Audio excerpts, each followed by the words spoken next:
Assalamualaikum warahmatullahi wabarakatuh. Para pendengar, saya ucapkan selamat pagi, selamat mengerjakan sembahyang subuh, dan selamat lagi mendengarkan uraian-uraian tasawuf yang memang menjadi pakaian dari kehidupan kita dengan segala variasinya, bunga-bunganya, kembang-kembangnya. Sehingga kita melihat bahwa tasawuf itu satu ilmu yang mengenai kerohanian kita, tambah dikaji, tambah mendalam. Sehingga kita tenggelam dalam asyik, dalam syok, dalam kerinduan. Pada minggu yang telah lalu, kita terangkan tentang hal syauq atau rindu. Nah, sekarang kita berpindah kepada atash, al-atshu. Apa arti al-atshu? Arti bahasa Indonesianya haus. Nah, mendengarkan artinya saja saudara sudah dapat mengetahui. Kaji kita berturut-turut. Mula-mula dulu kita mengaji mahabbah, cinta kepada Allah. Sudah berapa lama kita kaji, lantas pindah sesudah mahabbah itu ghirah, cemburu. Orang yang cinta sejati ada rasa cemburu dalam hatinya. Dia tidak mau berbagi cintanya itu. Dia cuma satu saja yang dicintainya. Sesudah itu, sesudah ghirah, kita pindah kepada syauq, rindu. Rindu hendak bertemu. Sesudah itu kita pindah kepada qalaq, kegoncangan hati, kecemasan. Kalau kita punya permintaan tidak didengar.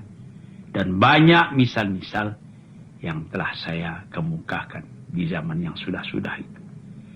Mudah-mudahan maksud pengajian ini merubah perasaan Tuhan, perasaan saudara-saudara. Jangan kasar memikirkan agama.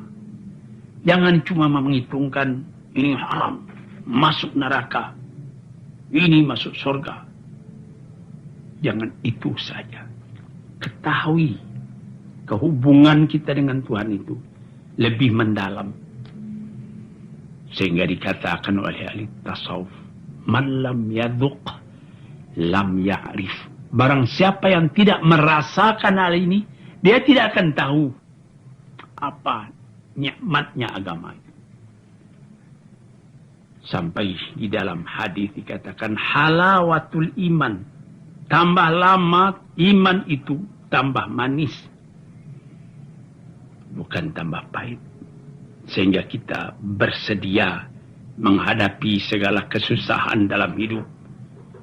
Sebagaimana pernah saya mengemukakan salah seorang sufi yang besar, Bishr al-Hafi, teracung kakinya kepada batu sehingga terbit darah daripada ampuh kakinya. Dia bukan mengeluh tapi merasa syukur. Ketika istrinya bertanya, mengapa Tuhan merasa syukur padahal kaki sudah sakit begitu? Katanya, saya ditegur oleh Tuhan tadi di jalan. Jadi kalau ditegur oleh kekasih itu bukan sakit yang terasa, enak. Nah, ini dia saudara-saudara yang terhormat, pengajian kita. Saya sendiri pun di dalam mengaji ini berusaha juga tiap hari. Mudah-mudahan saya mendapat sifat. Karena tasawuf itu sifat. Arti tasawuf dia sifat artinya membersihkan. Dibersihkan selalu jiwa kita daripada kekotoran-kekotoran yang hinggap padanya. Nah, sekarang kita kaji lagi al-atash. Apa arti al-atash? Haus.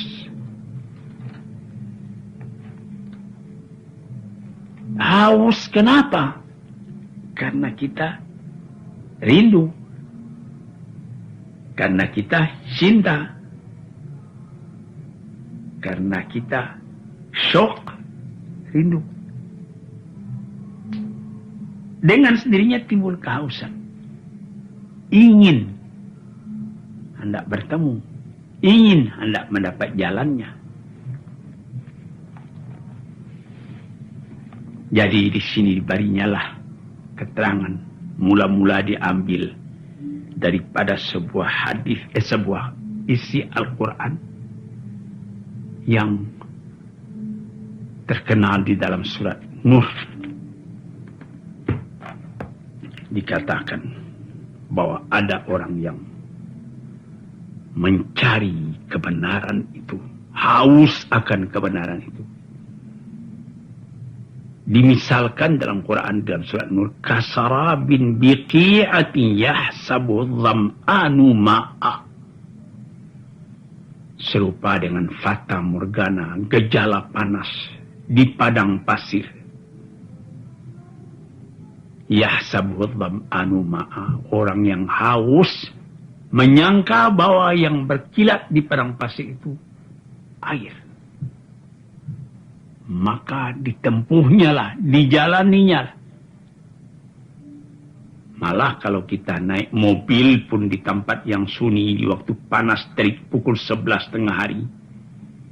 Misalnya kita berangkat dari Panarukan hendak menuju Indramayu, Jati Barang, jalannya lurus. Itu kelihatan seperti air di tengah jalan. Untung kita naik mobil. Bagaimana kalau kita jalan kaki? Saya sendiri sudah menderita yang demikian itu ketika umur saya masih muda, umur 19 tahun. Saya tidak ada uang buat menyewa unta. Lalu saya berjalan kaki dengan salah seorang teman saya, orang meninjau juga. Kalau saya tidak lupa namanya Haji Mahmud. Kami berangkat dari Mekah pukul 5 sore. Jalan kaki. Karena sudah terlalu capek berjalan, tak kira-kira baru 25 kilometer. Sudah tidak dapat diangkat kaki lagi. Sudah semutan. Sudah pegal kaki. Karena itu, ya untung berjalan sore. Sebab itu tidak panas pasirnya. Tetapi itu pasir dalam. Lunak. Jadi kalau kita injak boleh dikatakan kaki kita surut ke belakang sedikit. Nanti lama-lama jadi pegal. Saya kira-kira pukul 11 malam kami tidur. Tertidur di tengah padang pasir. Berdua dengan teman tadi. Kami sembahyang ketika itu dengan tayamum saja. Kami tidur. Enaknya tidur di padang pasir itu. Malam. Jadi panas tidak terasa. Tidak tersentak-sentak tidur. Setelah terbangun kemudian dilihat matahari. Sudah naik. Sudah cukup keluar jadi kira-kira pukul 7. Baru kami sembahyang subuh. Habis sembahyang subuh kami berjalan. Tambah lama, tambah panas. Itu belum sampai di Bahra kami. Jadi, itu Bahra jarak antara Mekah dengan Jeddah, Bahra namanya. Sekarang dengan mobil itu tidak cukup, barangkali cuma setengah jam dari Jeddah atau lebih-lebih sedikit. Cobalah saudara fikir waktu itu belum ada jalan raya sebagai sekarang. Jadi sangat panasnya. Di dalam panas tadi dari jauh pukul 9, pukul 10, pukul 11 itu sudah sangat panas. Dari jauh kelihatan air terus tergenang air nampaknya. Kita jalan, tidak ada air. Itu cuma gejala panas. Kita tambah haus. Di sini namakan atash, haus. Di dalam Quran dikatakannya kasarabin biqi'atin yahsabuhu dham'anu ma'ah. Orang karena haus kepada air, dilihat dari jauh ada air, tapi idza ja'ahu setelah sampai ke tempat lam yajidhu syai'a, tak ada apa-apa, tak ada air melainkan pasir yang panas. Ini satu. Jadi diumpamakan di sini orang dalam mencari kebenaran itu haus. Kalau tidak ada pimpinan dari Allah, mungkin air disangka air, padahal pasir. Namun kerinduan, namun kehausan tidak lepas, melainkan masih tetap mencari. Saudara-saudara yang terhormat, disinilah dikatakan atash itu, yaitu haus. Jadi, bagaimana kita hidup di dunia ini?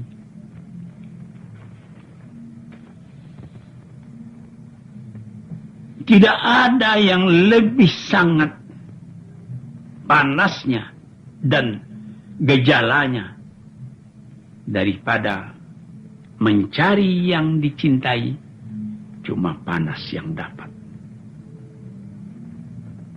Orang yang ada dorongan daripada hati imannya, meskipun dia tidak mendapat air itu, dia masih tetap mencari. Sebab apa? Wa ja'alna minal ma'i kulla syai'in hayy. Kami jadikan daripada air itu segala sesuatu jadi hidup. Kalau dapat air itu, nah, di sini dikatakan diberi harapan dalam Al-Quran sendiri. Orang-orang yang mencari kebenaran itu, Allahu istaqamu ala tariqati asqainahum ma'an ghadaqa. Orang yang istiqamah tetap, meskipun tadinya dia tertipu oleh gejala panas, disangkanya itu air, namun dia tetap mencari. Di sini istiqamah, sini atash, dia tetap merasa haus, dia tetap mencari. Jangan bimbang, teruskan perjalanan. Fa'allahu istaqamu ala tariqati, kalau benar-benar dia istiqamah, tidak ragu-ragu, jalan terus, akan kami beri, kata Tuhan kepadanya, ma'an ghadaqa, air yang sejuk, air yang berlimpah-limpah. Hadirin atau pendengar kuliah subuh yang tercinta, ini sudah ditafsirkan. Ayat ini turun 1400 tahun yang telah lalu. Berapa banyak tempat di tanah Arab yang kering, yang kersang, yang tidak ada air padanya. Cuma dari jauh-jauh ada satu tempat yang bernama Wahah.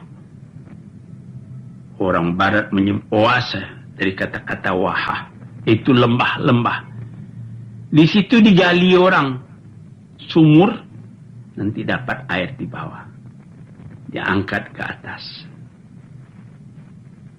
Maka dapatlah orang di kampung tadi Wahah, tadi air minum.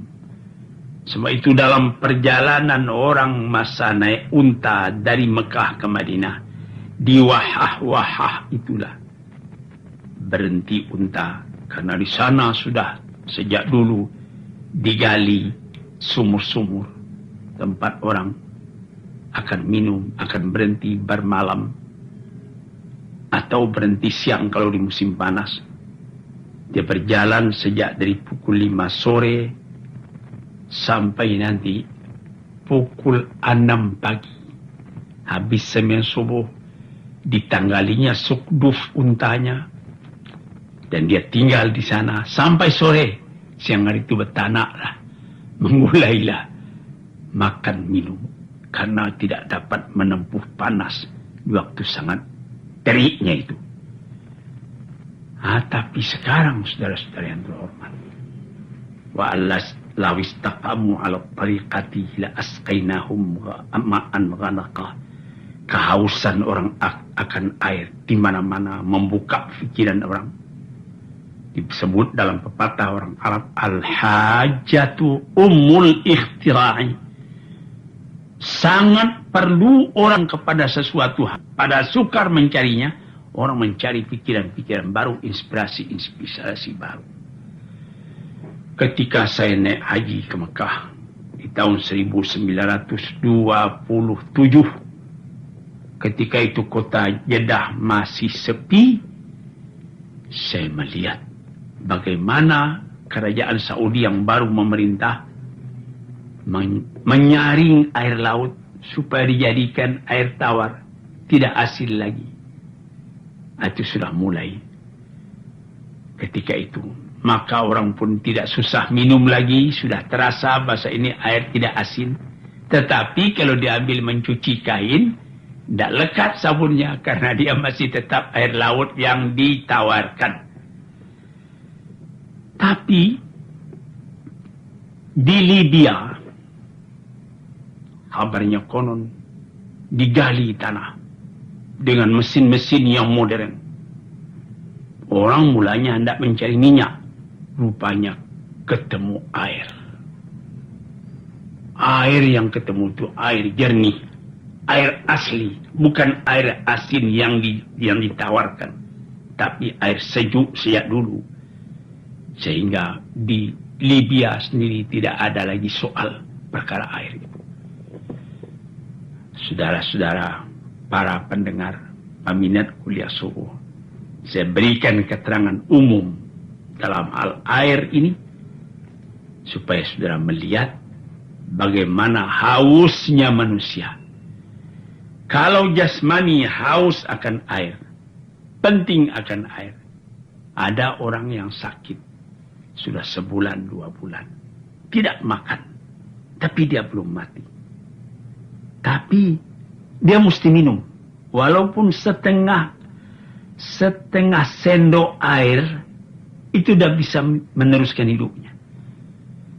Sampai saat yang terakhir. Sampai setengah jam mau dia meninggal dunia, masih sanggup dia minum air. Tapi padahal sudah berbulan-bulan tidak makan nasi. Di sini sudah melihat atas itu.